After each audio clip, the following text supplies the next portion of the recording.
Welcome to Eternal Journey, the podcast.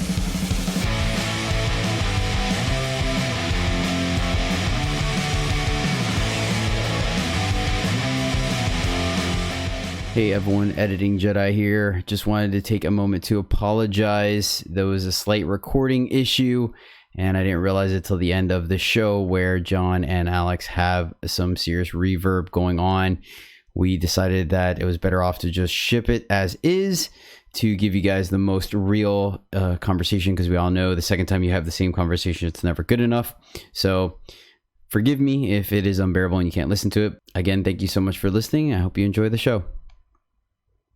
Greetings to all my knights and padawans out there. You are listening to Eternal Journey, the podcast that talks about all things eternal with a focus on limited play. I'm your host, Jedi, and this week is episode 87 of the podcast, where we are going to be discussing questionable cards. That's right, we all have them. These are cards that the majority of the community might think one thing, and then the other half of the community thinks the other thing. I guess that's not the majority, so half and half, split down the middle, and it's cards, probably going to be the cards that this podcast thinks are bad, and a lot of people are still picking them and beating us with them, and primarily me with them. But you know, we're gonna talk about them anyways and see what the hype or the overhype is. But first, want to welcome on the show my good friend, starting off with Darth Herman 2. Alex, what is up, my friend? What's up, guys? Good to be here with you guys again. Always a pleasure, my man. Always a pleasure. And on the other side of the virtual table, we have John Holio. John, how are you, buddy? Oh, it's so much better than these last few weeks. You know, like I keep hearing other people in the community talking about avoiding burnout.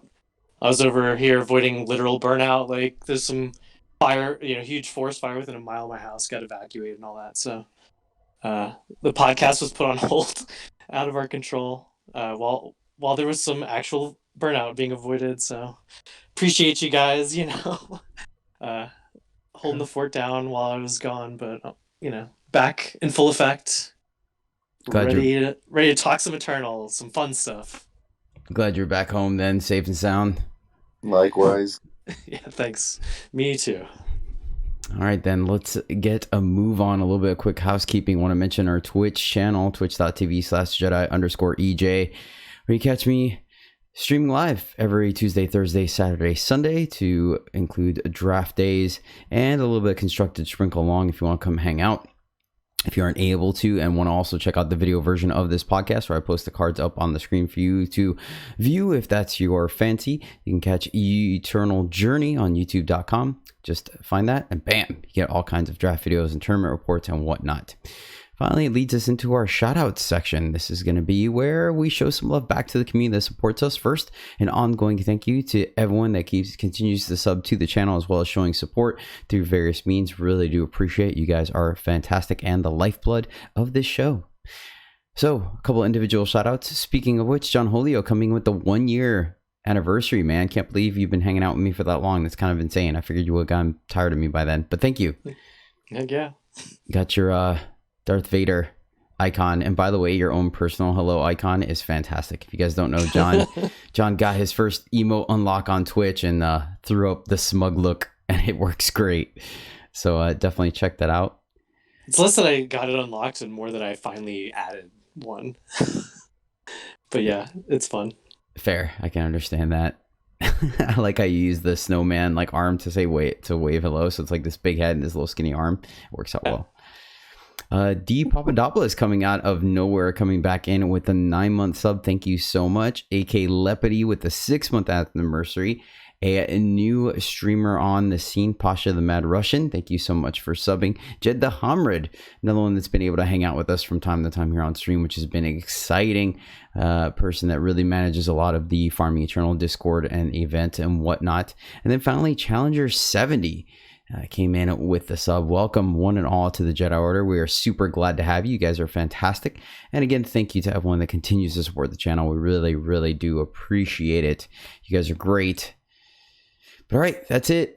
So time to knock the dust off, and let's do some pack one, pick one. So John, we'll start off with you. We have Corrosive Dagger, +1/+1.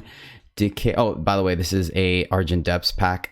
We are currently in the middle of set 1 throwback draft, but I don't think it's gonna be around for too much longer. So we're gonna go back to potentially some relevant information. Cool. Potentially. So Corrosive Dagger, +1/+1 weapon for 3 fire, has decay, and then summon, play a 1/1 rustling with decay for every double fire influence you have, or every 2 fire influence. Slag Fury Berserker is a 1/1 Oni for 3 fire, berserk and imbue. Primal Symbol is a depleted power that gives you 2 primal influence. We have Sand Tornado, 2/3 elemental for 3 time, ambush, flying on the enemy turn. Overheating Minibot is a 3/2 Grenadin for 2 fire. Reckless, pay 2 and sacrifice Overheating Minibot to get +3 power this turn. Time Symbol, depleted power, 2 time influence. Flame Heart Patroller is the 1/3 Sentinel for 2 fire. Surge, +2 attack this turn. And wrapping up the commons, we have Worldly Cleric is the 2/2 Cleric for 3 time. Summon, you may gain health equal to your time influence. Going into our uncommons, we have Combre Vow, which is a power that you may discard a time or justice sigil from your deck to gain an influence of that type and take 1 damage. Hired Gun is the 2/4 Gunslinger for 3 double shadow. So if you have 2 fire influence, he gains double damage. If you have 2 justice influence, he gains endurance. And finally, Unbreakable Tradition. This is the 5 cost double justice fast spell. Double a unit's attack and health permanently. Gain 2 time influence or 2 primal influence. And then finally, we have the rare, which is Aijin Walking Armory. She's a 3/3 Oni for 3 double fire. When Aijin attacks, gain a justice influence. Then, if you have 6 justice influence, the first time you play another unit each turn, play a +4/+4 weapon on it. All right, John, what are you looking at in this pack and why? So all the cards I like in this pack are basically the Rakano cards. The 2 commons. I would look at our Flameheart Patroller and Corrosive Dagger, but I do like basically in the same kind of deck. I like the uncommon and the rare even more, Unbreakable Tradition and Ejin.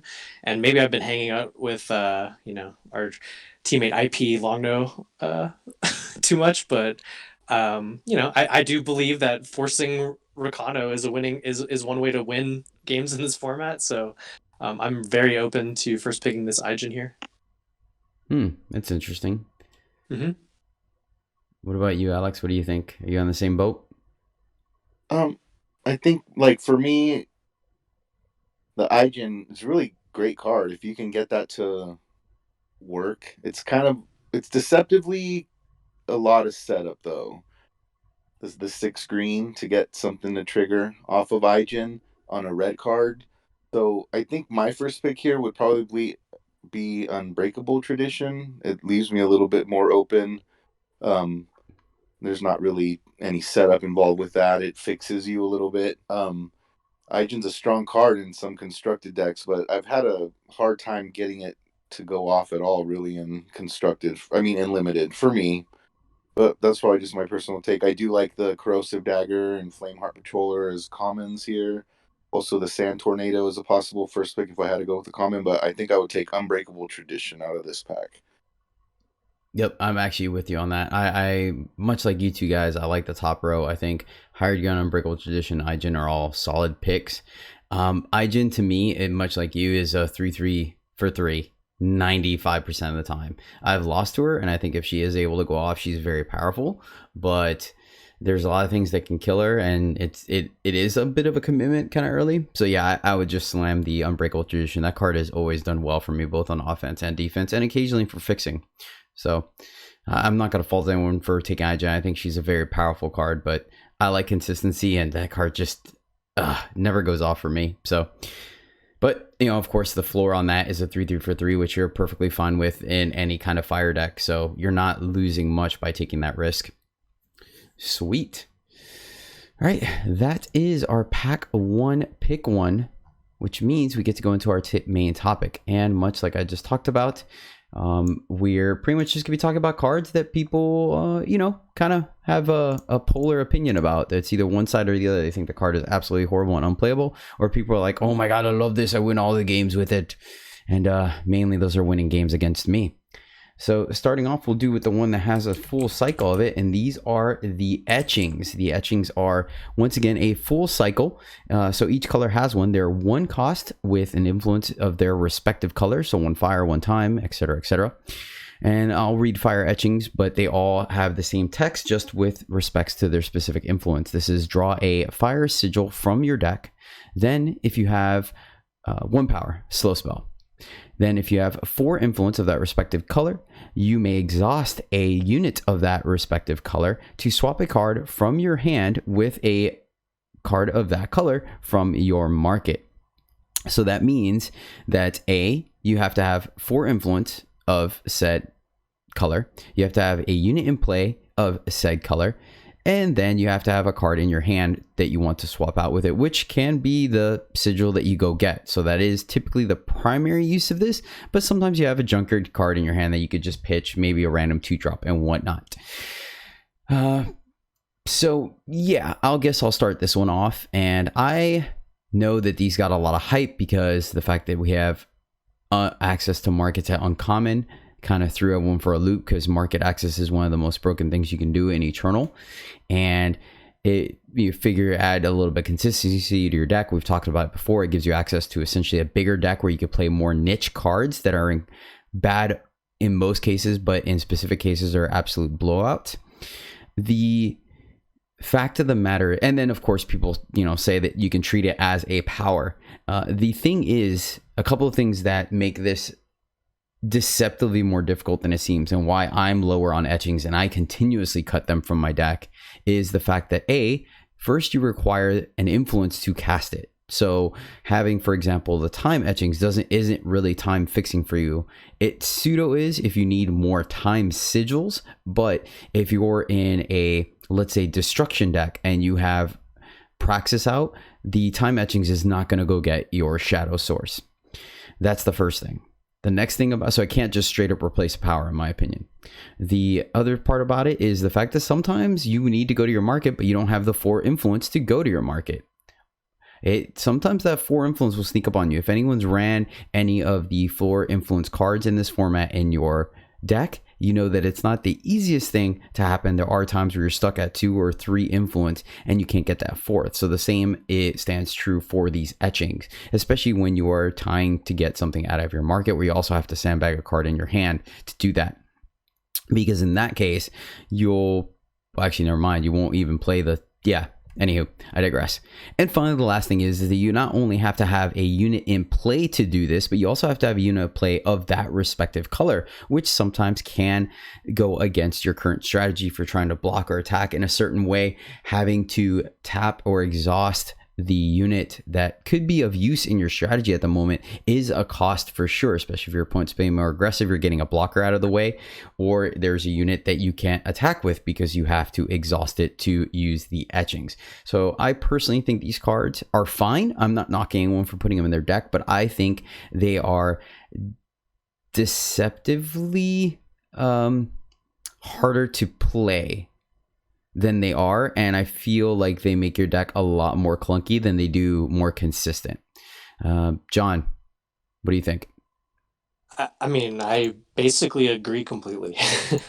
I think your average Eternal player prioritizes these in draft too highly. I think we were pretty spot on with our initial impression on these, and I think we tried to temper people's expectations and things, but I don't think we emphasized what you just said there as much as we really should have, which is like, these are actually quite your deck has to be designed to play these, or they're basically never going to actually get you in the market when you need it. I like, as far as the way I prioritize these in a draft in this set, where it's pack 1 Argent Depths, pack 4 Argent Depths, 2 and 3 draft packs and all that. Going through the first pack, I'd only really consider taking etchings if there is like literally no other playables in the pack, just because of what we just talked about. Now in pack 4, if my deck is already like, so I'd want the vast majority basically to be of that color of my units, going up the curve, and also just be like a base that color plus plus a splash kind of deck where it's like either mono that color or you know I don't know what the number would be, like 70 or so percent more of my units and power sources and all that be that color, because otherwise you just really can never expect to actually get in your market. And then the other caveat to that is you also want to have a reason to get in your market. And so like if going into that fourth pack I have all those conditions met, then that's when I start to prioritize the etchings, and no sooner.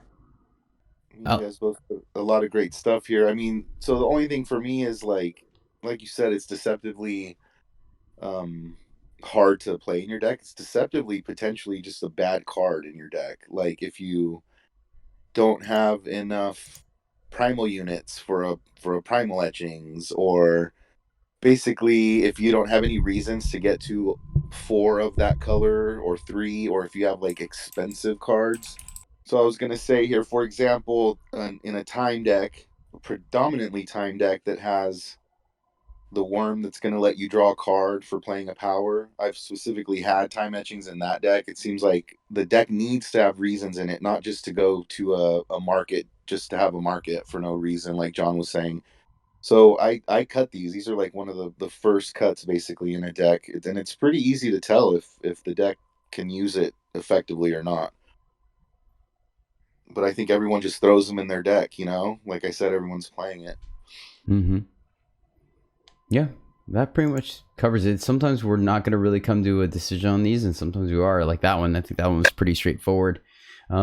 Just to carry on to what you said, John, as far as in the set review, I think we did a decent job not knowing how it was going to play out. I think a lot of, because we were still, market access is market access. So I think there was still consideration for it. But once we were able to actually play with the cards and figure out how they play out, I think it definitely proved how difficult they really are to accommodate in your deck. Okay, so let's move on to the next one. It is a Badlands Survivalist. This is a 1/1 warrior for 1 fire at uncommon, and then Surge. The top unit of your deck gets plus attack equal to Badlands Survivalist attack. I'll be honest with you guys. I'll keep this one kind of short because I kind of got long wind on the other one, so I'll let one of you guys take point. Probably Alex. This card, I don't think I've ever, the only time I've lost, quote unquote, lost this card, my opponent was going to win regardless of whether they had Survivalist in play or not. The most broken thing I've seen with it, someone dropped it on turn 1, then turn 2 slapped the longsword on it, and then I think turn 3 they put something else on it and they were activating it, so everything on the top of their deck was getting like a +4. But I don't actually think I lost that game, to be honest with you. I'm not 100% sure. I don't remember. But that was about the most broken thing I saw. That being said, I have not been impressed with this card on the opponent's side of the board.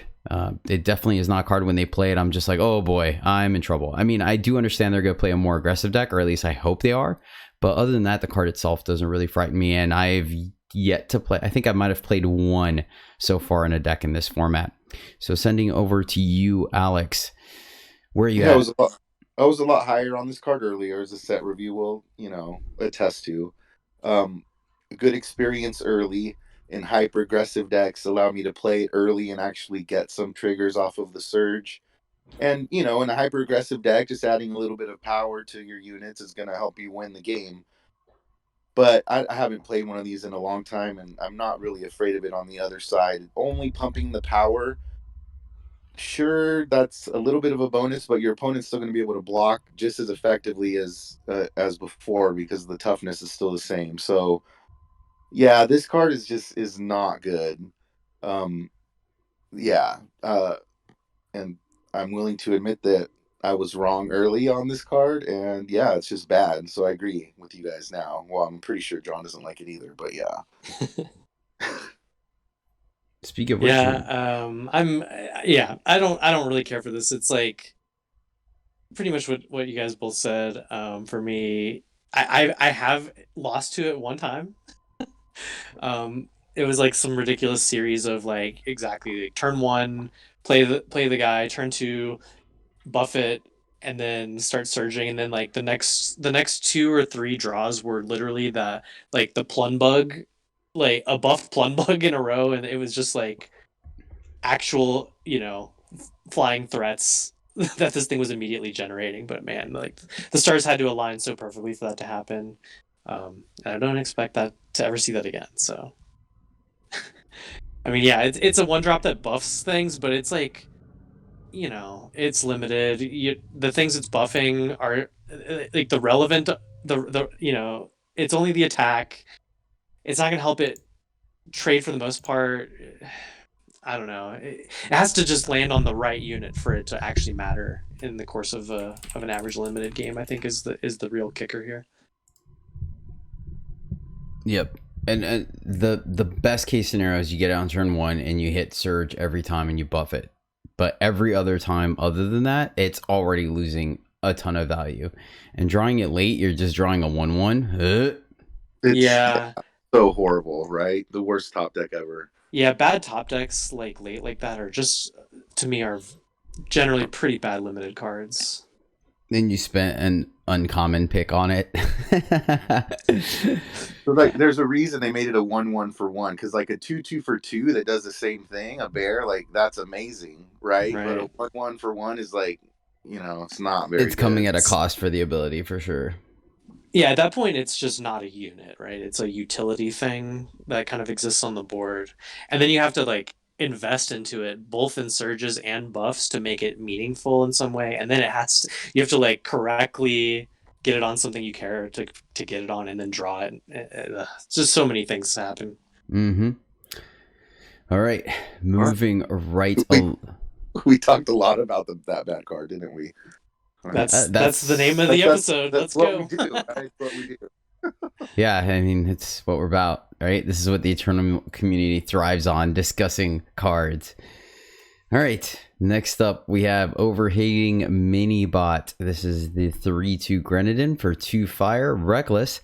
Pay 2 and sacrifice Overhating Mini Bot to get +3 power this turn. So I will throw a slight caveat into this one. I am still not a fan of this card. Reckless, I feel like, is a legit cost to a card. That being said, I was forced to play it on stream a couple of times, primarily by extinction by some other players, and I drafted a deck with 3 of them in it, and I gotta say, they did some work. So I don't think this card is complete trash, but I'm still not a fan of it. But it did do some work. I kept track. I think it topped off at 12 points of damage at one point during one of the games. I definitely used the ramp effect a couple of times as well. But yeah, John, go ahead. I don't know. Like, I'm surprised you've come around on it, but I like your new take on the card, because it's just slightly below, it's below average or whatever, but it's like a playable aggressive red card. And if you're an aggressive red deck, you're not even sad to play this, right? And like the turn it's gonna die no matter what, because you're lacking in ways to push it through or whatever. I mean, hopefully you can make use of the additional power ability that it has. So I don't know. I think this guy has a worse rap than he deserves, but it's definitely like filler in a deck just playing red cards. It did work. I mean, that reputation is deserved, but I mean, it's like an aggressively statted card, so it can be all right in the right deck for sure. Yeah, I definitely won't fault anyone for putting it in their decks anymore. And if I needed to drop, I'll put it in there because it does do some work. Jamming it for 2 drafts back to back, like seriously, it the application is there.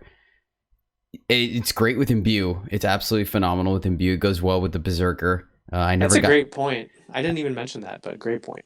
Yeah, I go dropping this on 2, and then if you can't swing with it, you just and most of the time people aren't going to block it. Most of the time, if they have some like a 3/3, if they have a 2/2, they'll just snap block it all the time. But if not, you can always drop the Berserker and then make the Berserker a 4/3 Berserker on 3, which is great for curve. So there's that consideration as well. Alex, you have anything to add about Overheating Minibot? I mean, I think I'm in the same boat as you, that it's gone up for me more recently by just having lost to good players playing this card, and just, this and a couple of rampages, or, you know, finest hours. Once it gets through a couple times, this card could have won you the game by itself. So yeah, no, it's gone up for sure in an aggressive deck. I don't really want it in a control deck. But yeah. Yeah. I will say the downside is there, right? You top deck it later on, and it's either in a position where you need it to block, and it's only going to block for one turn, and your opponent can just play around that, and or you need to play it, but it's just going to get wrecked by your opponent's board. They have a bunch of caravan guards, etc., etc. So I do think, once again, the reckless aspect of it is a serious cost, but the card is playable. The card is playable, so I stand corrected on that one. Not too bad, though. Moving on to our next one. This is Silent Hysteria. Silent Hysteria is a card that I definitely think has gone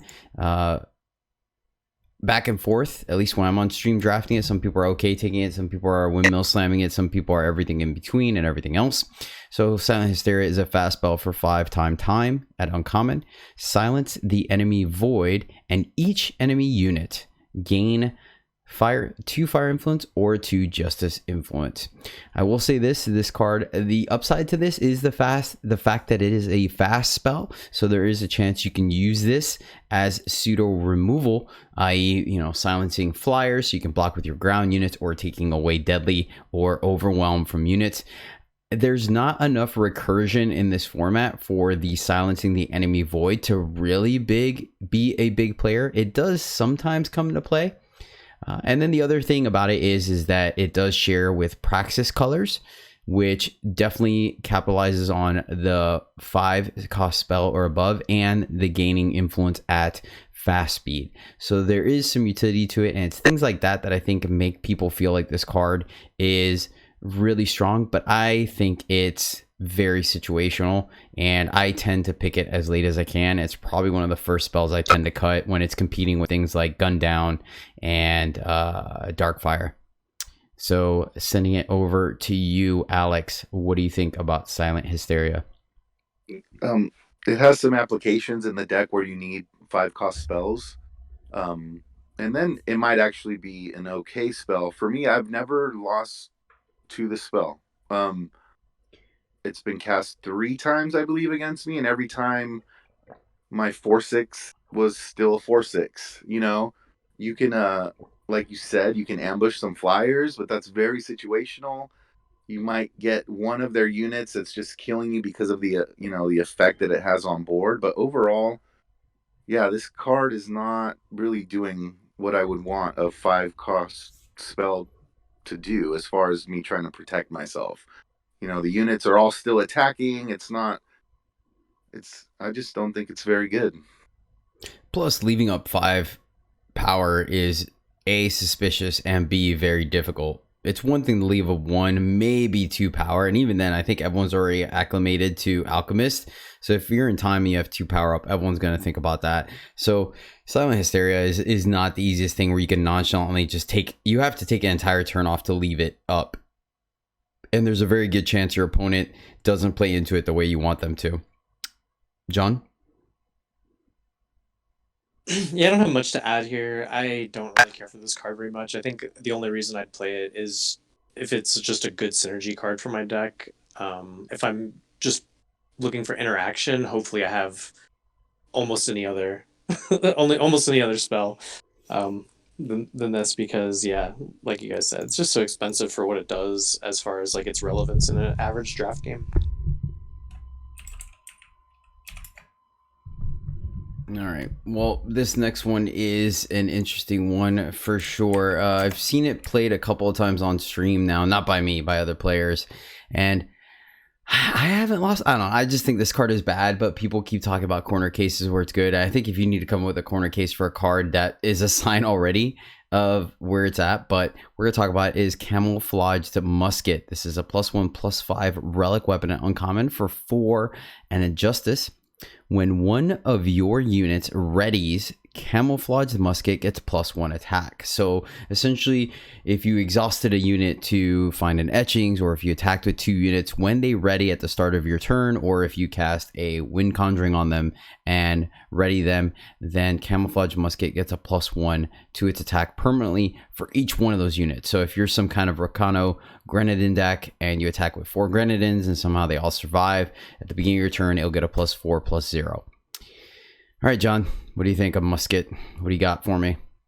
I'm not into it. It's just it's just too much. Like, there's so many other similar relic weapons at common that I would just rather play than this, that just already kind of have that impact. And like, the main way to buff weapons in this format is just like chaining Siphoner Paladins anyway. So, and like, the thing that makes relic weapons, like, I think shine is, making them last over multiple attacks and killing multiple enemy units. Well, you got to protect it. And so like, the whole mechanic that makes this thing grow is kind of counterproductive to that for the most part, unless you're just like chock full of endurance units for some reason. But that's, I mean, like you said, corner case land. So yeah, I'm just not into it. I mean, even Smogwing Tinker, right, makes it a 1/9, and then you attack with it and makes it a 2/9. Like, Yeah. Alex? No thanks. It's so camouflaged. I've never been able to find it in my deck. No, it's like any card, you have to think this hard about how to make it work. So it's like for a Flyers deck, if your Flyers get over and then they're gonna ready, but that doesn't go with that color really. This card is just out of it seems like it could be like maybe a primal card, and you can maybe make it work a little bit better. But yeah, I've never seen anyone even play this card. Typically when you ready a unit, that means your relic weapon the turn before that was open to attack. So yeah, don't play this card. Moving right along, Stormprowler. I'm going to talk about this one a little bit because this is another one I actually came up on, believe it or not, and I don't feel as filthy putting it in my deck as I thought. I don't know if I was just kind of in a position where I thought Silence was going to run rampant or not. Forget is definitely in the format, but Stormprowler is the 0/0 dinosaur at common for 6 power and 4 primal influence. It has flying, and then it gets a +1/+1 for each of your units. Of note, it does count itself, so it can be the only thing on the board and still survive, but because it's a 0/0, if it does get silenced, it just dies. And I was off of it. I was like, no, why would you put this in your deck? It's gonna get silenced and you're giving your opponents free removal. But with the change where Rectifier isn't weighted, and once again, we just talked about Silence Hysteria being another silence effect that isn't very popular, so you're pretty much kind of left with Forget. And I think most people are only running one ofs in their deck, if that, because Metal is in the format. So I lost enough times to this card when I just didn't have a flyer to answer it. My opponent just kind of played typically some kind of, sometimes Huru, but mainly a Skycrag go wide deck. And so once they gummed up the board, neither of us could attack to each other. They dropped this thing was a 6/6 or 7/7, and I was like, all right, well then. So it did some work, and so I still cut them. Don't get me wrong, they're not like I'm windmill slamming, I'm jamming 3 of them, but I am actually of the point now where if I need a little bit of top end, I am okay playing it. And there are a couple of ways that you can use, I don't remember off the top of my head, but there's things I've done to make it to where it at least has 1 power on its own, or 1 health on its own, so it actually doesn't even die to a silence. Granted, at that point, it's still kind of irrelevant because it becomes like a 1/1 or a 2/2, but you slap a longsword on it or something like that, give it a +1/+1 off of a Warcry, it sticks around. But yeah, if you need a big flyer that does some work, Stormprowler has won me some games, both in stabilizing and attacking, and I've lost to it. So I had to bring it up from completely unplayable to like, yeah, you don't mind having one. I think it might, even though it's good in multiples because they pump themselves, I still think it's probably incorrect to run any more than 2 in the deck, because there's a chance that this thing is just a 2/2 flyer as well. But overall, yeah, it's upgraded to playable for me. I think it's fine running it in your deck, which was a surprise to me because I normally really dislike cards that die to silence. But like I said, I guess the fact that it's evasive and can be a big flyer is just enough to push it through. Let's send it over to you, Alex. Yeah, you mentioned the archetype that this fits pretty well in, actually, was just the Skycrag, which is the deck I've had success with it. And same boat as you, it's gone up. I don't mind having maybe 2 in that deck, like you said. Not more than that, though. It's so hard to cast. But yeah, no, it's a good finisher. And specifically in that deck, and actually probably looking to cut it in a deck that is not Skycrag. But yeah, that's my take on that card. It's definitely gone up. Very, very archetype specific for me, though. Yeah, I think the reason why you don't see it too often in Huru is because that's quad influence. And so you're hopefully running Smogwing Tinker, which I think is just clearly better. So having quad Justice and quad Primal is very difficult. But if you have those horrible luck cases like I do and sometimes have a Justice deck with no Smogwing Tinkers, then Stormprowler can do a pseudo impression of it. But let me think what's and Feln. It does a decent job in Feln as well, right? If you false demise it, it essentially gets the health away, won't die again if they do silence it. So I've seen it do some work in Feln, and Feln comes up the board pretty easily as well. John? Yeah, I was just about to add Feln to the the 2 archetypes that like this card. Just if your deck likes having mobilizations in it, it'll probably like this card as well. Other than that, not so much.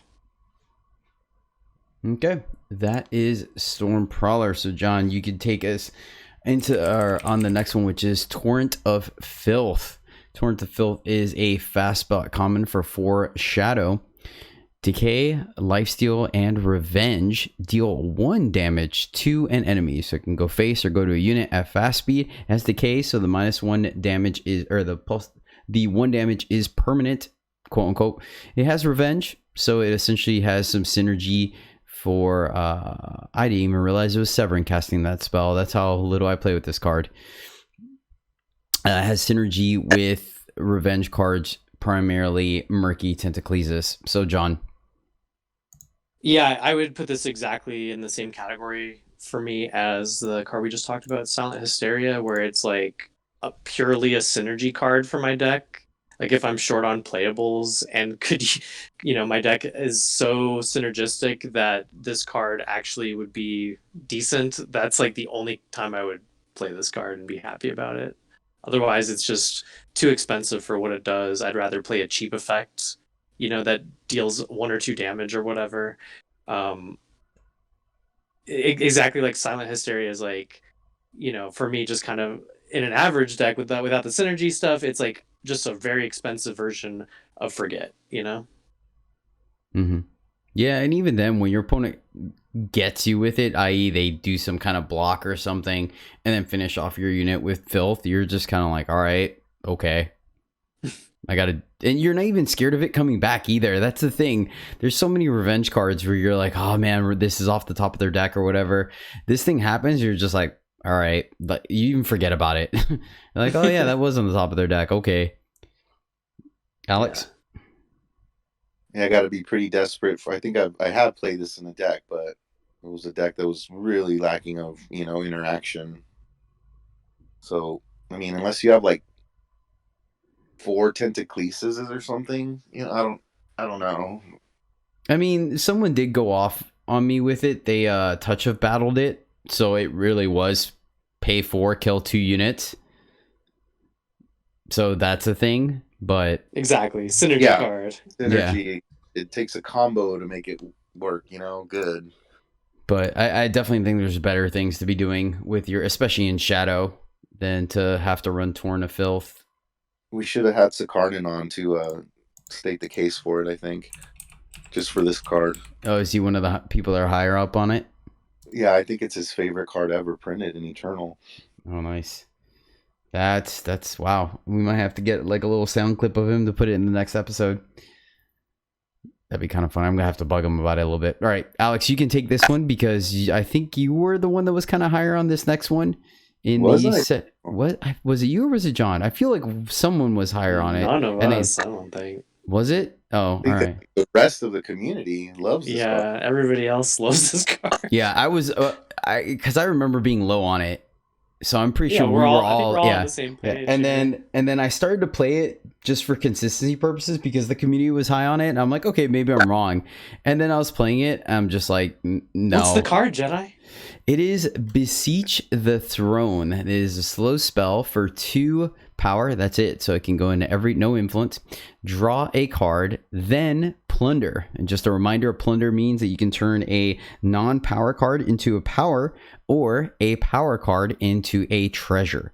So essentially the way this would work is if you need power, you draw a card. If it's not the power you're looking for, then you get to plunder one of your other cards for that specific power, or vice versa. You draw a card and it's power and you don't need it. You plunder it so you can draw another card. Yay. Yeah. All right, Alex, go ahead. I mean, so everything you just said to me is a lot of wheel spinning. You know, it's like in a deck that really is going to need you to like stretch your power base and a card that's going to help you maybe fix a little bit, you can use this. But you know, one of maybe I've seen people play multiple in like the same turn. It's like, what are you even doing there? You know, it's like a bunch of churning, nothing's really happening. You spend all this time and power doing basically nothing. Why not just put another card in your deck that you could just put on the board, you know? So that's just my take. I don't like it. I can count on one hand the decks that I've had even one of these in. Yeah, I think you bring up a really good point that you feel like you're doing things and you do feel like you're churning through your deck. You feel like you're being more consistent, but at the end of the day, you're spending potentially 4 power to draw a card because you spent a card to draw a card. So it's really only the plunder, and even then, like not quite. And then you just spent 4 power at slow speed to do stuff. Maybe developed your board a little bit, maybe not. And then your opponent's just like, cool, I'll play something on curve and attack. Exactly. And it just, you feel like on the surface, you want to say it makes your deck more consistent and smoother, and it could do that, but at a huge cost of like tempo. And I just don't particularly like it. It's underperformed for me. I haven't been happy about it at all. John, do you have anything to add?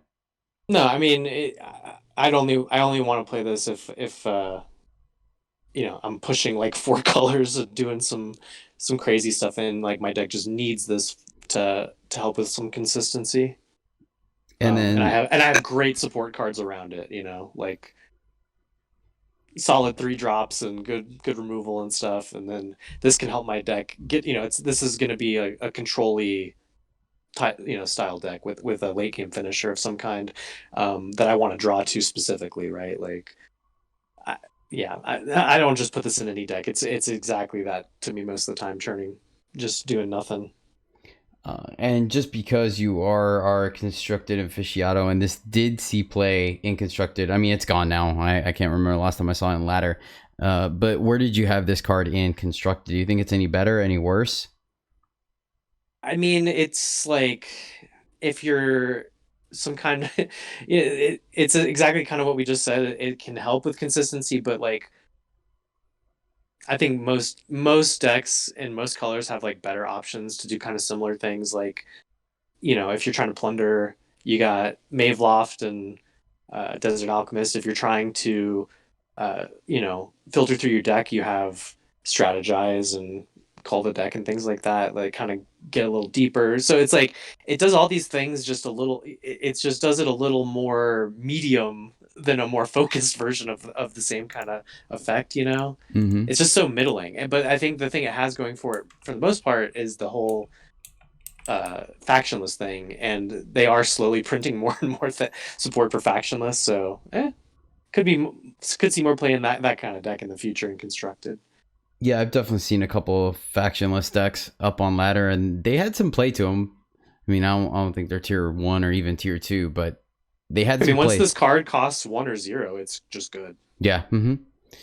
Okay. Well, Now the last two cards we're going to talk about today are going to go into the set 1 drafts, because that's what we've been doing all weekend. It's been a ton of fun.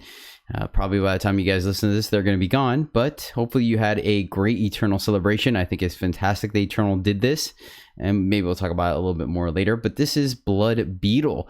Blood Beetle is a 1/2 insect for 1 shadow, and then Infiltrate. Blood Beetle gets a +1 and attack and flying.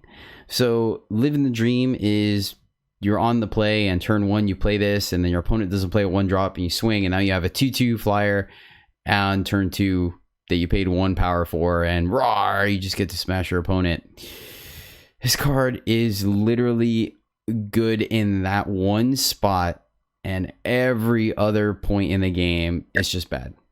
So I have lost to it, and that's why I'm putting it on the show, because I feel like this is a bad card and I continue to lose to it. I mean, sometimes I've even had my opponents burn, maybe not so much a Levitate, that's kind of fine, but an Acolyte, the Kobold Acolyte on it to get its Infiltrate and whatnot.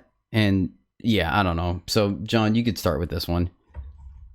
I don't think I have much to add. I think this card has gotten everybody at least once, right? In that exact scenario you talked about. So that's why people tend to, I think, overvalue it.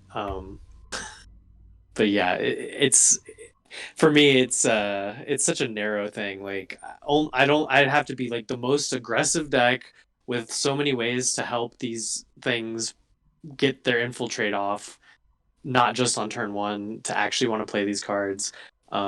It's exactly like the set, the new set version of this for me is Lurking Brute, right? It's like, except Lurking Brute is a 2-drop, so like a 2/2 for 2 just tends to have just a little bit more general value than a 1/2 for 1 in a game of limited, right? So, but it's still just like, yeah, it's good if you're on the play and you play it on curve, and then have, maybe have some follow-up for it, like ways to push it on future turns. But other than that, man, yeah, I think it's just literally because everybody's lost to these cards at one point or another.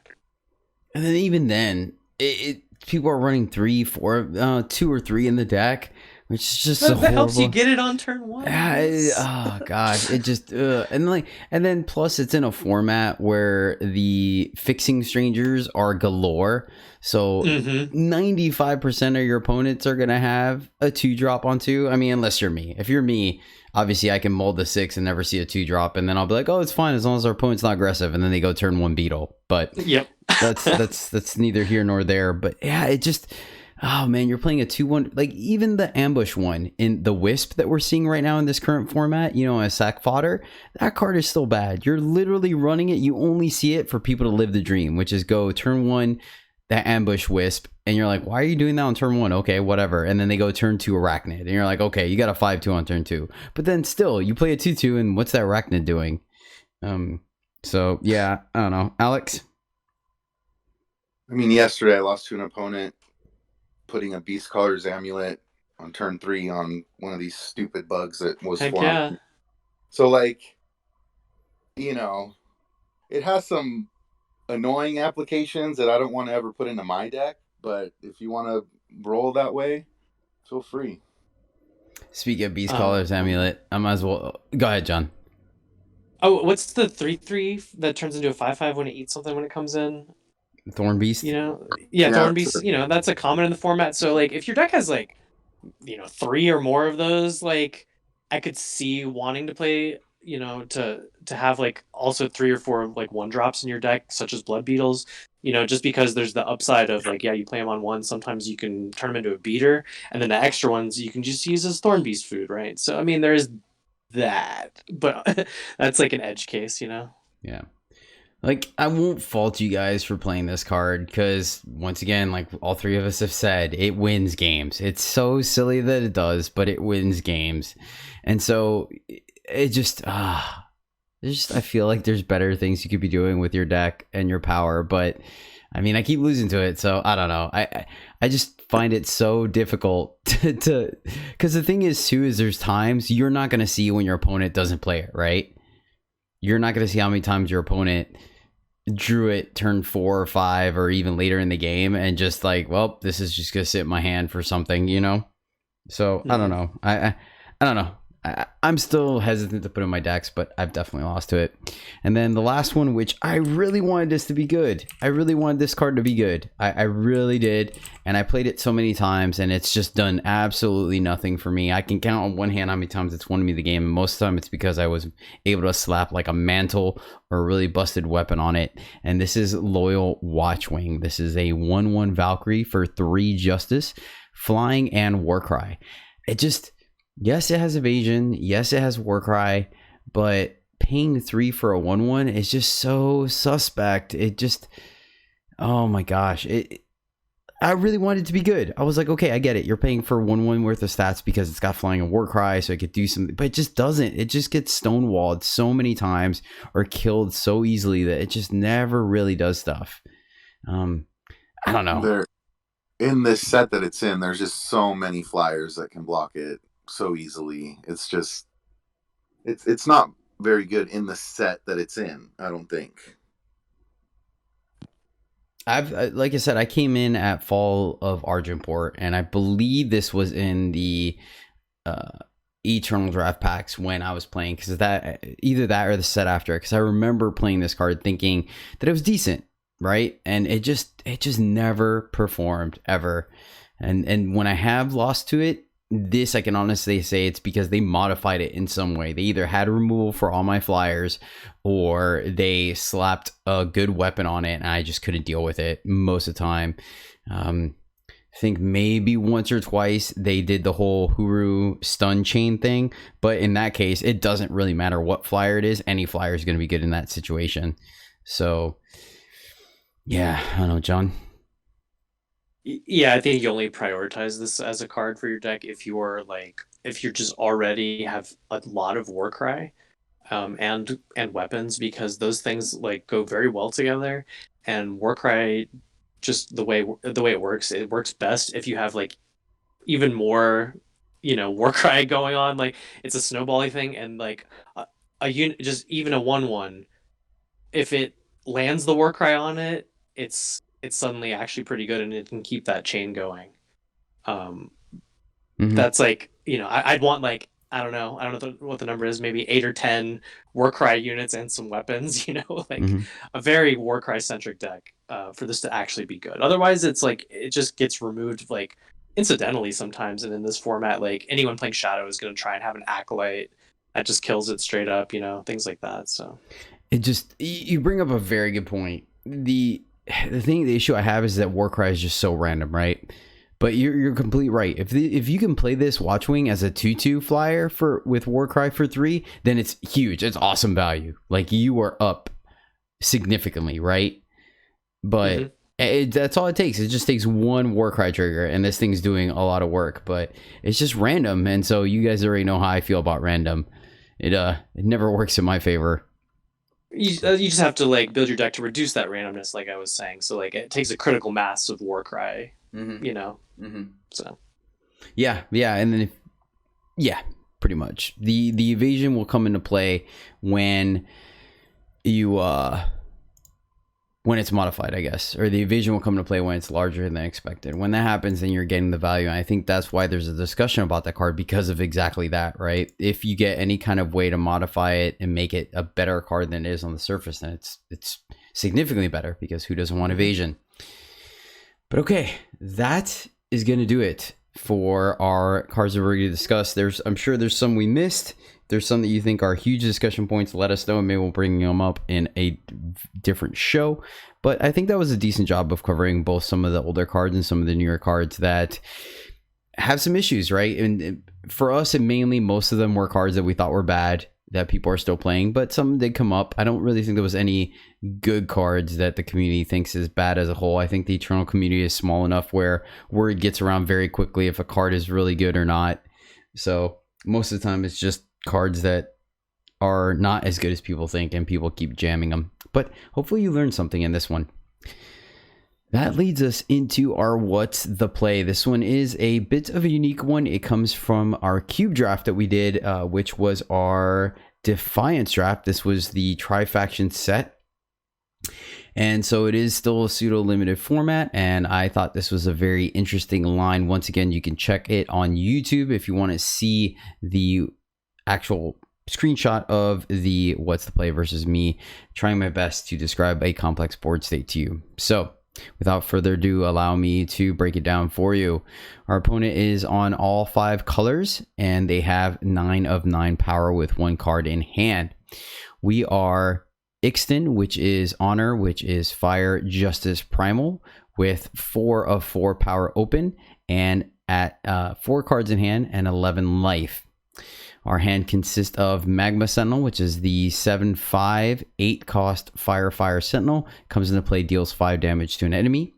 We have Bottoms Up, which is the 1 Fire Fast Spell that gives a unit +2/+0. And then for an additional 2, it Amplify 2. You can give another unit +2/+2 over and over and over again as many times as you could pay the 2.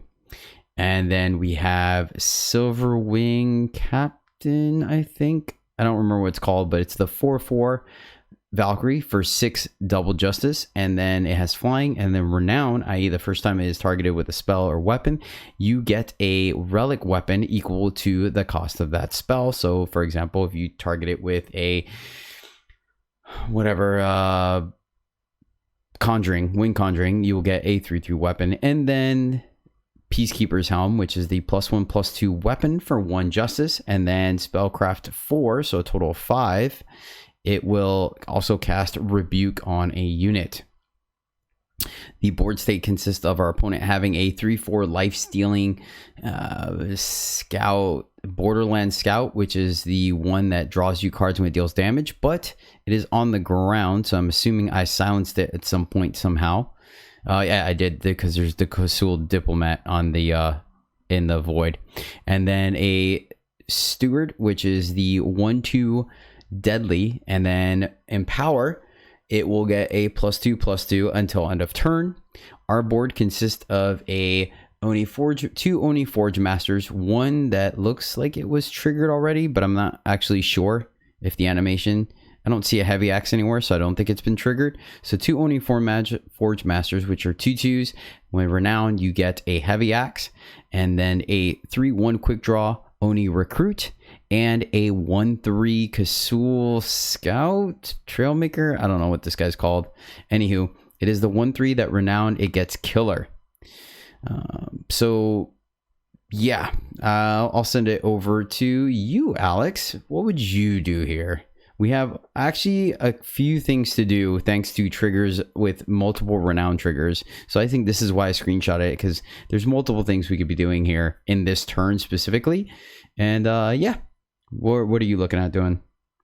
So I was just trying to do the math here real quick. So like in game, I probably would just go for it without really doing the math, which isn't always the best idea, obviously. But I think I put the helm on the 2/2 one that isn't, like the one that still has a renown trigger to do. I feel like they both have the renown trigger, if I'm being honest with you.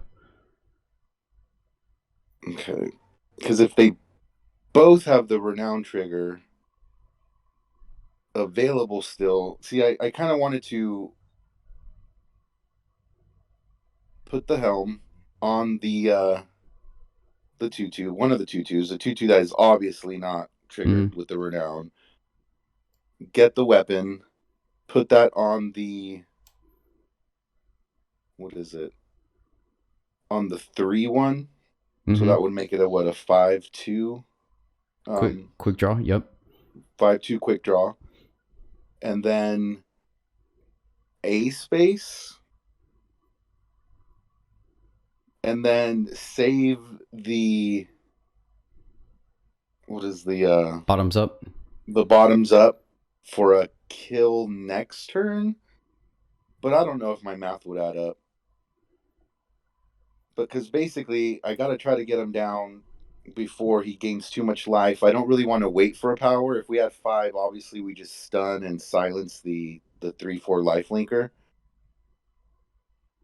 But I think that's what I do here. Mm-hmm. I get super aggressive. Okay.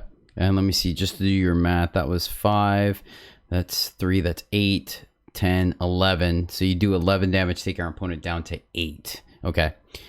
And he's going to gain 3 next turn if they attack, Yeah. right? Yeah, going up to 11 themselves, and we would potentially go down to 8 if they didn't attack with the steward. Okay. Okay. And then I think with bottoms up the next turn, it would kill them, I think. If you do it pre-combat, you can get your other renown trigger and put that on the 1/3, the axe that you get if you get a power. Mm-hmm. So I guess, yeah, it's all risky. I'm just interested to see what John would do here.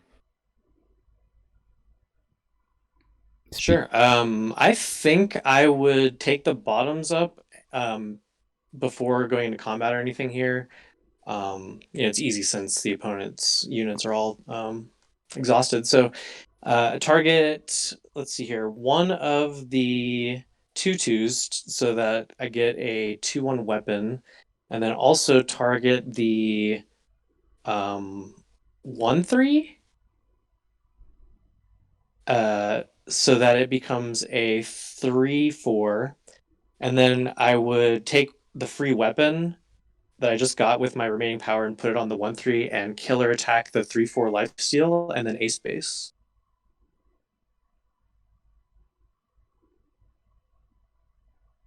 Okay. All right. Yeah. Oh, the 1/3's killer. I totally forgot about that. Yeah. That's right. I think. Trying to think. I think what I ended up doing was a little combination of the two. I believe what I ended up doing is I thought I was gonna be able to race the lifesteal, especially with the Peacekeeper's helm. So, and the Stewie is more likely to be on defense. So I think I killed the Steward. Maybe not. Maybe I did do what John did. I feel like I lost my the killer guy though. So I think what I ended up doing was bottoming up the Forge Master and the killer, the 1/3 with the bottoms up, and then playing the heavy axe on the other Forge Master, and then killering the Stewie and then ace spacing, I think is what I ended up doing. And then that way I still had the rebuke on the helm if I drew power, and I had a heavy axe to distribute somewhere the following turn. So I kind of, once again, surprise, surprise, met in the middle of you two. But I think I ended up taking out the Stewie because I thought the Steward was more likely to block than the Borderlands Scout. See, and I only care here about the lifesteal. Lifesteal, because all of our units are just expendable anyway, and after you weapon up the 1/3, like they all just trade with a Stewie on defense, so, except for the 3/1, which can just get in regardless. So like at that point, we're just straight up winning. Yeah. How much is the helm to activate? It's 5, including the spellcraft. Is that right? Yeah, 5 total. Yeah, I thought it was 5 total, so it's 1 and 4. Okay. Yeah, right. That's what I thought. Okay. Yeah. So yeah, I definitely make the play I said. Yeah. If you helm up the killer guy after the bottoms up, it would survive the killer attack. Yeah. Right. That's why I wanted the heavy axe on him. Like, I feel like you're right. We care more about the lifesteal than we do the blocking, but I feel like I remember the 1/3 dying. So that's why maybe I did the way I did it. But I looking back at it, I think you're right. I think we just want to get the lifesteal off the board, and we have enough to push damage through. So you'll notice none of us are really concerned about the card in SSJ's hand here because they've just had all the power they need and all the influence. So whatever it is, surely they would have played it. It's probably just some, extra power card or whatever stuck in their hand. And like, this is cube. So what are you going to play around? Yeah. It could be anything. Yeah. Yeah, by this point in the game, for sure. And we just can't afford to, right? We're stuck on power. We're on the back foot, so we got to push any advantage we have. And right now, our board presence is more aggressive, so keeping him on the back foot definitely gives us a leg up to buy time versus playing defensive and just kind of letting him get further ahead. This was a pretty good what's the play, though. I gotta give Thanks. you that. There's a lot of lines. Appreciate that. Trying to keep them interesting. It's difficult for our listeners to keep up when they have to just strictly build it in their head, but you know, it's better than the simple easy ones that our guests just absolutely kill. All right, we also have a listener submitted question this week. You'll see the screenshot on your screen if you are watching it on YouTube. This is kind of a pseudo what's the play, but more like a play evaluation. Our opponent is on Combre, and they have a Crown Watch Paladin on the board, which is the 2/2 Warcry Aegis. And then our listener has brought to you by Cal Shadowstep. It has the Rakano Renegade, right? Is that what it is? The 2/2 Quick Draw Warcry, right? Rakano Outlaw. Outlaw, thank you. They played a Beast Collar Amulet, which is the +1/+0 weapon on the Outlaw, and attacked. And then should the unit with the amulet infiltrate, they will get a 5/5 Dire Beast. Our opponent decided not to chump block, obviously because Outlaw has Quick Draw, and give Shadow Step the 5/5. His question is asking if this was a correct play on our opponent or if they should have blocked. And the fact is, this is kind of an open-ended question, mainly because of the fact that we are not aware of what our opponent has in hand. It is only turn 3 for Cal, turn 2 for our opponent. So there's so much going on here. The decisions obviously were whether to take the 3 and give a 5/5 or to chump block and hopefully come up with an answer. The trick is what is in our opponent's hand, because if they have a way of dealing with the 5/5 and not sacrificing the 2/2, then obviously the block. But I digress. John, go ahead and discuss all the variants here, because on the surface, obviously you could say that, hey, giving your opponent the 5/5 is incorrect, but there's more to the story than that. Sure. Obviously, Cal is on the play here is just a massive advantage in this whole situation because of the nature of these cards being played, and quick draw and things like that. And so, like, the first factor, right? If I'm this opponent, and like my awesome 2-drop is about to just be a chump blocker on turn 2, that's basically like not a situation I'm trying to be in ever. That's a pretty tough spot. And so the questions here are like, what are my future plans? Like, what do I have in my hand? What do I have in my deck to deal with both this 3/2 quick draw and this 5/5 that is 100% being played for free here if I don't chump block? And so, like, next turn's going to be turn 3 for me in Combre. Like, I think one of the best case scenarios is I could play a 3/3.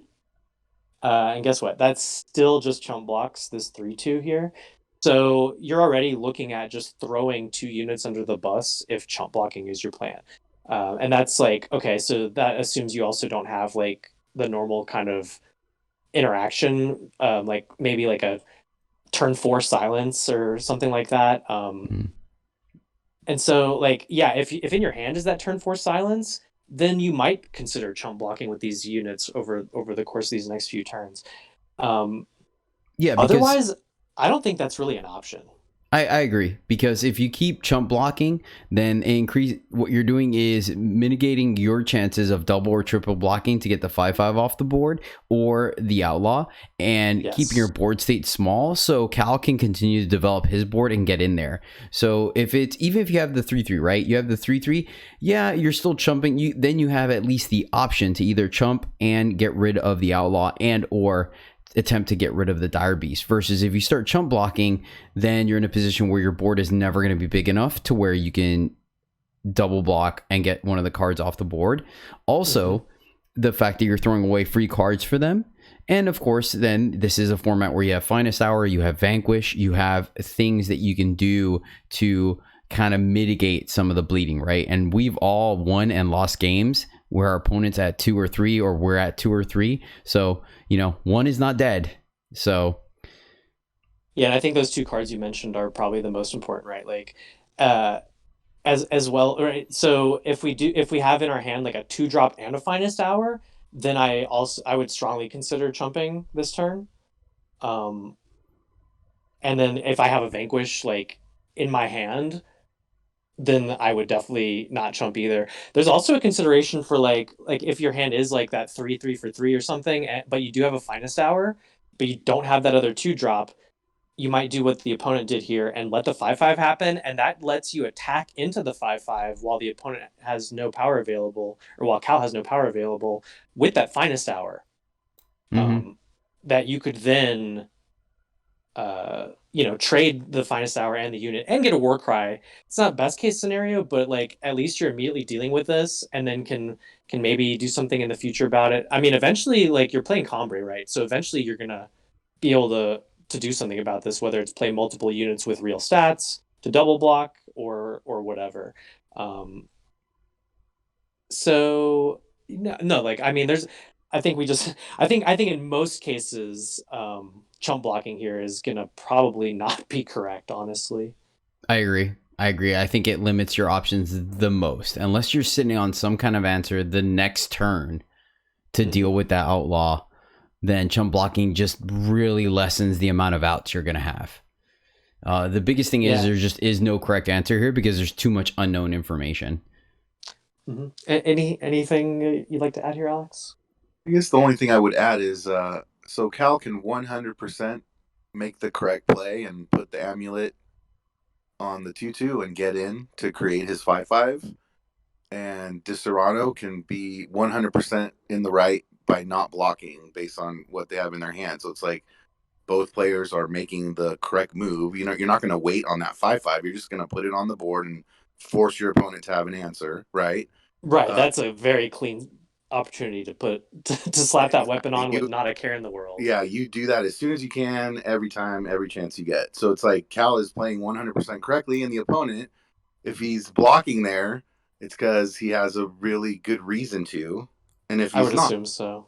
If he's not, he also has a reason to not, which is typically will be more correct most of the time. Great points. Well said. Well said.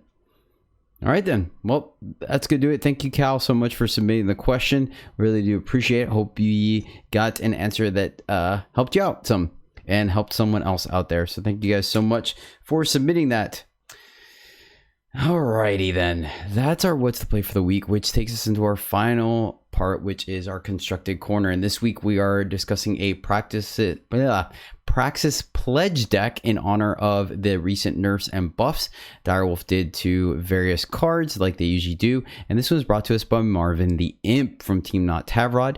This deck is 59,100 Shiftstone, not including the usual suspects from the campaigns. Real quick, this list is 4 Time Etchings, 4 Desert Alchemist, 4 Glass Hopper, which is the card that obviously deals with getting you a whatever card you pledged this game if you did one.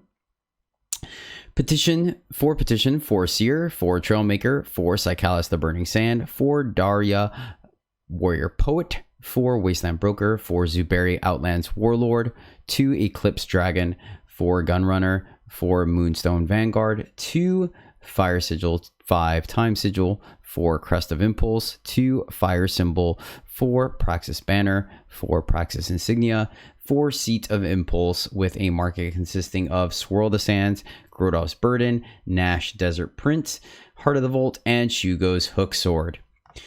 Yeah, this deck was fun back in the day. The ability to get a free card and kind of make sure your opening hand is clean with being able to pledge a unit and then knowing you can get that unit back with Glasshopper is really nice. It gets you a little bit of ramp. If Glasshopper survives, it gets you the card back, and it makes your draws a little more consistent. This is actually surprisingly a more aggressive deck than it seems, because you want to get on the board a little bit quicker than mid-range tempo, just a little bit, get some damage in with your units, and then seal the deal with a Psychalis or just Daria giving all your units Berserk and Deadly. So you just push through, somewhere about 15 or 8 to 15 damage early, and then a really good swing with Daria coming down and just pushing a lot of damage can definitely get you there. Having Gunrunner out and giving all your units quick draw is absolutely huge when you have Daria to give all your guys Deadly, because obviously that combo is difficult to deal with on defense. Of note, Heart of the Vault, because of its increase from 6 to 7 costs, has moved to the market, and your curve on the standard deck is topping off at the Moonstone Vanguard, which also saw a buff reverting back to its original glory. But the deck is fun. It does some stuff and things. He's like the tech of Shugo's Hooksword. It was something I played around with when we were brewing together, and it does some work. It kills pretty much everything in the format and also gives you a blocker should you allow it to survive and things like that. So he's liked it, and he was running Bad News and said he didn't really like it, and so he switched it out for the Eclipse Dragon because, that's my boy. So I'm all about putting Eclipse Dragons in decks where I can put it in. But plays very much like a mid-range deck, very much so, but you can definitely do some very broken things with it. You just need to play with Gunrunner or Dara once or twice and see the kind of insane power, especially with something like Psychalis. You swing in with Psychalis, and if you're able to give him quick draw, or correction, Berserk and Deadly, it's just, oh gosh, so much damage. But yeah, that's the deck. I don't know, John, do you have anything to add about this kind of mid-range practice? You were around when or playing it, or I don't know if you played it or not, but you were around when it was on ladder. Yeah, it was kind of too much shiftstone for me at that time to really play, but I definitely was around for getting played by it. And I brewed with it since the balance changes recently as well. This seems like a good version. However, I don't think any version of Praxis is kind of where the old deck was, just as far as power level. So just kind of be aware of that. Like, keep your expectations tempered. But I think it's still a good deck. Should do well on ladder and things like that. But yeah, right now you're just missing the Silixes and and things like that, and just the general power level of other decks has gone up while they nerfed a lot of cards from this deck. Mm-hmm. But it's nice to see it playable again. Yeah, I like that they brought it back, and once again, like you said, they nerfed it because it was the deck to beat essentially, and Exactly. They were seeing so much of it, and now with just a couple of cards added to formats and adjustments and power levels, now it's good, but it's not like the. It's like a fair deck now. Yeah, yeah. It's still fun if you're into it. So yeah. For the record, I want to go ahead and take a moment to congratulate Direwolf. I think they've done a very good job.